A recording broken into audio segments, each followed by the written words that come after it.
performers, and I want to, we don't get think about it before the end of the show and think maybe. No. I mean, hey, I have clips on YouTube and things like that. You can easily find me by searching my name. But it's make us work. It's all one story that's just kind of broken up in chunks. So nothing by itself is gonna. I got you. Stand by. Interview JJ Fad, like Supersonic, song. They're like, can you give us a quick live performance? They're like, it just won't sound the same. Yeah, you want it to be as polished as possible. But we'll follow you. We'll check you out on YouTube. Awesome. But yeah, so that was the comedy thing, and I fell in love with it. I performed, and I got such a great emotional feeling, and it gave me this. It's weird because you would think that I'm vulnerable because I'm on stage and everyone's staring at me and the lights are on me, but it almost gave me this sense of power, like. You're going to sit there quietly and you're going to laugh when I tell you to laugh. And you know what I mean? Like I had the power. I'm there. That is if you're funny enough to make people laugh. That's true. You're going to laugh when I tell you to laugh and then you hear crickets. It doesn't work in your favor. That's one part of being a comedian is sometimes the punchline doesn't land and you got to roll with it. That's why they have a 2-drink minimum.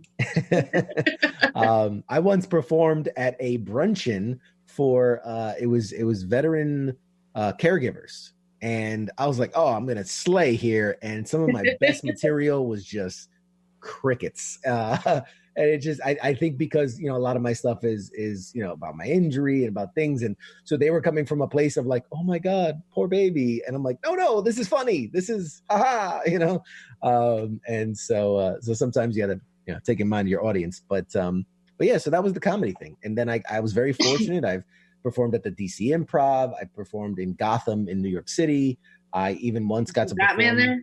Yeah, I mean, I got to perform in front of Jimmy Carter, former President Jimmy Carter. Yeah, invited us out to his wife has a Institute of Caregiving, and they asked us to perform at one of their big summits. And so he was right there in front of me. Him and his wife are sitting like 4 feet in front of me, and I'm trying to make him laugh. And so I've had some very cool experiences with comedy, and it eventually led me to other opportunities as well, hosting fundraisers and hosting galas and emceeing at different events and, performing at different events and then eventually into the radio thing.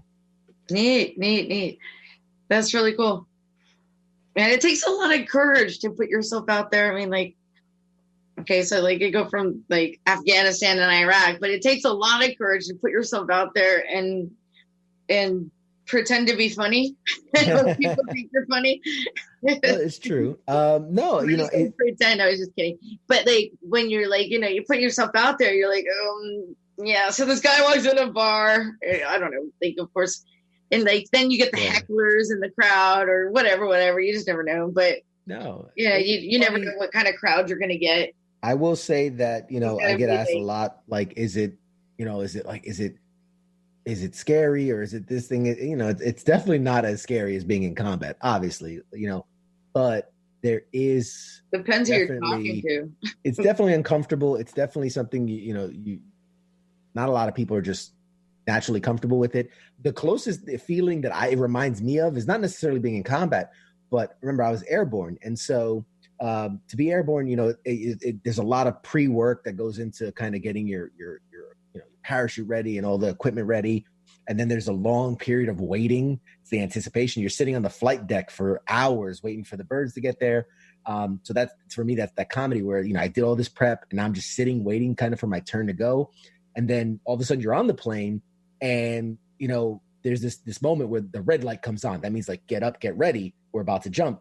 And it's just this all of a sudden this panic of what am I doing? I'm about to jump out of a plane. This panic. And then you hit that green light and you just go and you do it. And it's very much like that for me for comedy. I prep really hard. And then I feel like we get to the show and I'm sitting there. It feels like it's hours waiting for your turn to go.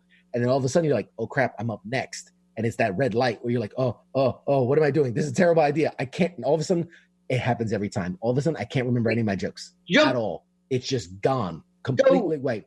And then that green light comes on. They're like, all right, I'm coming to the stage, yada, yada, yada. And it just kind of all comes rushing back. And then I go up there and I do the best I can. And I just try to have a lot of fun with it. They say going to the stage, they call you CQ? I've been called a lot of things. So, the last name gets butchered. I've leaned towards, Mike CQ just because it's a lot easier to pronounce, less likely to get butchered. A lot easier to spell, for sure. Yeah, a lot easier to spell, less likely to get butchered. So I kind of leaned into the whole CQ mentality and character of it. It's what I got called in the military. Everyone called me CQ because, you always go by last name. And so nobody wants to say Carrasquillo. So it became CQ, and I just kind of adopted it and owned it. Plus, there's a lot of letters to stitch on your name tag and your dog collars and all that stuff. Yes. I just call them CQ. Yeah, I appreciate it. They're dog tags, but you know what I mean. Yeah, that's it. That's kind of funny how you relate it to one to the other. It's just like the fear of the unknown, fear of what to anticipate. And I'm sure you're great at what you do and everything. So, it's just, you're very obviously, evidently very courageous in everything. You just keep going, you keep getting back on the horse, trying something new. And on top of that, things that a lot of people wouldn't have the courage to do, not on purpose, put yourself in front of a room full of people and try to make them laugh. It's not easy, Yeah. Let's talk about the radio. That's the stuff that's exciting. Not easy. Seems like that, I applaud you on that. Yeah. And so, okay, so we only have 4 minutes left, and I apologize for having to start late. Technology's awful these days, especially with the quarantine and having to we adapt, but you know best, right? So adapt and overcome. Yes. Adapt and move on and go with the flow, right? So how can we find you on YouTube, on Instagram, on Facebook? Yeah. So now I'm doing the radio thing. We have live. When is your show on, by the way? We just have 4 minutes left there. Tuesdays at 8 p.m. Eastern. We're live. You can find us on Facebook. It's, search for WTF Nation Radio. We have shows every night of the week, pretty much. My show's at 8. Yeah, my show's on Tuesday. Live with Moments of Clarity, so I'm totally promoting that. Tuesdays at 8. At 8. 8 Eastern Standard Time, right? Eastern Standard, that's correct. How do we find it? We're on Facebook, we're on Mixer, we're on YouTube, we're on Twitter, Periscope. We're anywhere. You said look up what? I'm sorry? You said look up what? WTF Nation Radio. What the fun Nation Radio? Yes, just the letters, WTF Nation Radio. And we also push it out as a podcast. So anywhere you can find podcasts, the WTF Nation Radio podcast has all of our shows, which are all great shows. But obviously, I'm the pop culture show where we talk about movies, comic books. Warrior, right? Yeah. We talk movies, comics, video games. We have special guests. Awesome. It's a great show. Awesome. So Pop Culture Warrior on 8 p.m. Tuesday nights, WTF Nation Radio. That's correct. And also follow them on YouTube where we can see some of your stand-up. And YouTube, is it? YouTube, it's CQ Comedy. CQ Comedy is on. Awesome. That's easy to remember. Yeah. And CQ Comedy on YouTube. And Michael Carrasquillo, I know you're on Facebook, and you have a lot of links on your Facebook page as well. Yep. And CQ Comedy. And thank you so much for being on the show and taking your time and for everything you've done. You're such a hero in so many ways.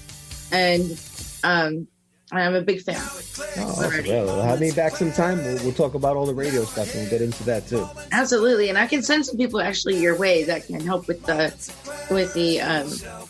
everything. Not only the radio, but with the stand-up and other things. We'll talk.